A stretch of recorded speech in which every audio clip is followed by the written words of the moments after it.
Hello mga kamamshi ko! Another day, another vlog! For today's video nga, meron kaming session with our CEO ng Sure Homes Realty Incorporated.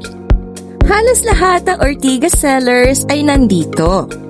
At ayun na nga po, bigla ang host din po ang inyong mamshi. Grabe, it's an honor din talaga na ipakilala ang CEO ng Sure Homes Realty Incorporated. At ang kagandahan dito mga kamamshi to the other companies kasi nung napasukan ko, hindi ko rin talaga kilala or hindi ko nakikita or nakakausap yung may-ari mismo ng company.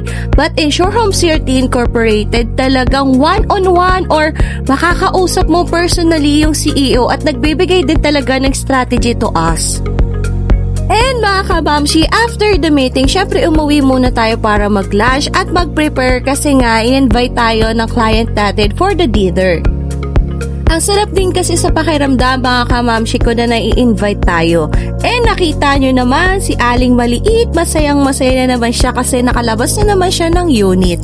And syempre mga kamamshi, bago tayo pumunta kay client, bumili muna tayo ng konting pasalubong for them. So tuwang-tuwa ang Aling Maliit, kala mo naman kanya yung pasalubong na yan. So anyway mga kamamshi, see you on the next video!